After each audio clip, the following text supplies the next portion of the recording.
Salama daholo androany isika dia ndao raha hiresaka ny fanambarana izay nataon'ny Madame Lalatiana tao amin'ny pejy tao izay manamarika anireo fanaovany fampelezan-kevitra any amin'ny faritry ny faratsiviany amin'izao fotoana izao izay faritra ny latsahany hofidiana amin'izay sombam-bahoaka izay mo iny faratsiviany.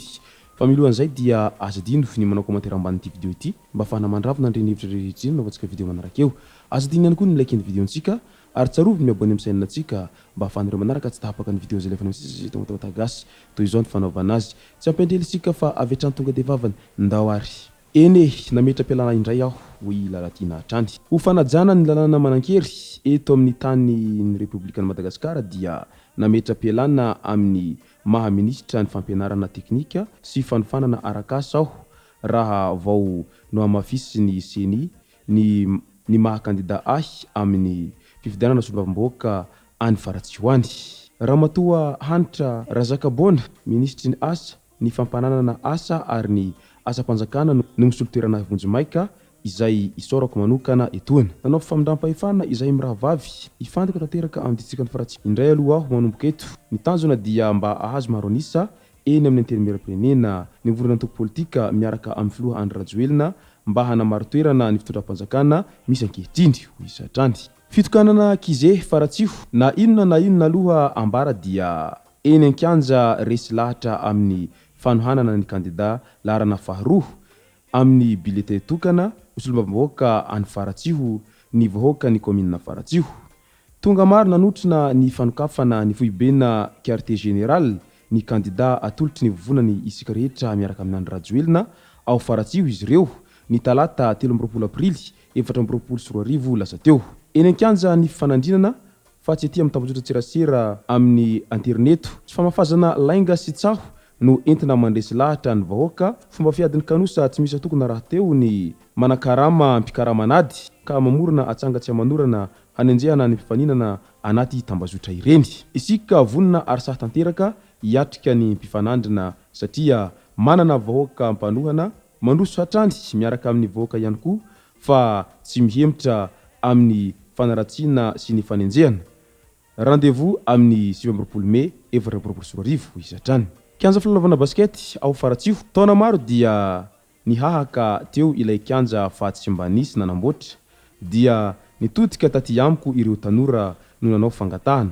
Gaga fa kianja azo amboarina tsara nefa dia ilay finiavana no tsy mba nisy hatrizay ka dia ampitiavana no nanaovantsika ny kianja ary vita soamantsara ka notokanantsika niaraka tamin'ireo tanora ny Faratsiho tamin'ny talata 13 aprily 2024 lasa teo. Mba vaovao tahaka ilay kianja koa ny baolina sy ny fanaminana tolotra anireo ekipa isan-tsokajina. Nanome jiro vita amin'ny herinaratra masoandro koa aho mba hanazava ny kianja ho azo ilalaovana na maizina aza ny andro. Nandritra ny fitokonana terrain basket ihany koa no nanarotana na malina ny fangatahany tanora ampilalao baolina kitra nomena baolina sy fanamina. Ireo fikambanam-behivavy maro ao Faratsiho nomena milina fanjairana, milina fanaovana pâte alimentaire, lambahoany, vilany be, vilia, sotro ampiasain'ny fokon'olona rehefa misy manjo ao an-tanàna koveta sosy kojakoja samihafa. Valiana amin'ny asa fanaratsiana, valiana amin'ny asa soa ny ratsy fa tsy manaiky ho resiny ratsy Isika hoy izy hatrany. Ako ny fitsidiana tao amin'ny komina Faravohitra Faratsiho tsy andro tsena fa dia voromarobe ny vahoaka na taiza aloha hatreto toerana naleha dia tsapa hatrany fa mifandray ny tadidokanga amin'ny vahoaka. Tsapa koa ny fitiavana mifamaly tamin'ny talata tolakandro fihaonana nahafinaritra fa ny masoandro mody no nampalahelo. Ny ankolafy rehetra ao Faravohitra miaradia amin'ny bentanàna raha teo dia mifanohana tanteraka izy rehetra. Ity efa lase tsy mijanona raha tsy eny amin'ny arrivé fa asakasaka izay ho sahirana ao Araho. Isika rehetra tsy maintsy mandresy hoy izy hatrany. Zaho maka ny vahoaka ny Mandresy Faratsiho tena mbola tsy nisy ohatr'izao tao anatin'ny 80 taona. Ho aveo ny akony fa andratsira fotsiny io fa kalma aloha misaotra ray eo feny fankasitrahana. Vinan'ny ony atsimon'ny Faratsiho efa ela aho no nanao politika efa zatra miatrika vahoaka ihany koa. Ampanatren-tena izany no ahafahako milaza hoe haiko avy hatrany hoe mangatsiatsiaka sa mafanafana ny fandraisan'ny olona anao rehefa tonga amin'ny toerana iray. Io tonga dia vakiana avy hatrany eny amin'ny tarehin'olona na eny amin'ny fihetsiny mijery anao hoe tiany anao sa tsy tiany. Zaraiko antsara eto ny akony fitsidihana natao tany amin'ny commune iray any Faratsiho ity. Anisan'ny nafinaritra indrindra raha ny fahatsapako ny fitiavan'ny vahoaka sy ny fankasitrahany tsy nafeniny fa dia hitany arary. Tonga dia mifandray nitady dokanga, mahazo aina ianao na mikabary aza rehefa tsapanao fa mandray tsara anao ny vahoaka eo anoloanao eo. Dia izay mihitsy no niainana tany vinan'ny ony, lokalokany fifanohanana sy ny fitia mifamaly.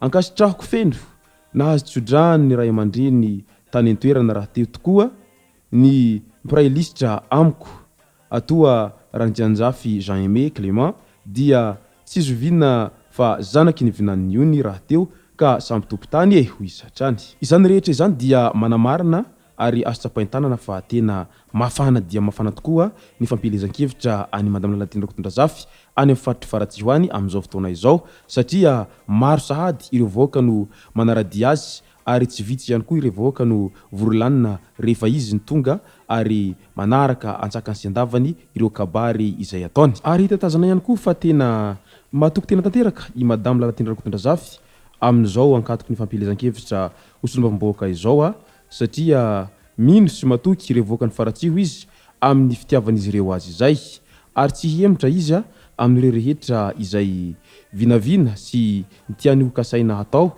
amin'iny faritra ny Faratsiho iny satria tiany ho ny faritra Faratsiho iny ka tsy maintsy tanterahany daholo ireo hitetany vahoaka ary eo ihany koa ny fanohanany any Andriamatoa any Rajoelina raha toa ka lansoamantsara izy amin'izay mahasombam-bahoaka azy izay satria mikonty dia mikonty ihany koa ny fananana sombam-bahoaka maro anisa indrindraindrindra eo amin'ny filoham-pirenena mba hialana amin'ireo empêchement na ihany koa ireo olana madinidinika ny mety hoateraka ny tsy fitovian-kevitra eo amin'ny samby sombam-bahoaka izay. Ka noho izany dia hita fa tena miezaka ary manao aintso zavatra ireo kandida izay natolotry ny any Rajoelina amin'izao fotoana izao manao fomba rehetra sy manao fanentanana isan-karazany mba hahatonga azy ireo ho mamim-bahoaka sy ho lany amin'izany sombam-bahoaka izay ho kasain'izy ireo ho atao izany. Fa etsy andanan'izay dia azo lazaina ihany koa fa manahy ihany izy ireo amin'ny mety tsy ho falanian'izy ireo satria raha toa ka tsy mahazo maro anisa amin'ny sombam-bahoaka ny antoky izay miaradia amin'ny any Rajoelina dia tsy ho stable mihitsy izao fitondrana mijoro izao fa raha toa ka mahazo maro anisa izy ireo dia eo vao tafapetraka tsara ny fondation an'ilay fitondrana. Izay ara ny mahakasika amin'iny video izay nataontsika amin'ity tapatapany voalohany ity tompoko lasy tompoko vavy. Manasitsika rehetra anao commentaire ambanin'ity video ity mba afahana mandravona ireny hevitra rehetra naovantsika video manaraka eo. Manasitsika ihany koa ilaiky ny videontsika ary tsarovy mbi abonné amin'ny chaîne antsika mba afahanareo manaraka tsy tapaka ny video izay lefa ny am'sisy tombotawata gasy. Tompoko lasy tompoko vavy mankasitraka dia mirary soa.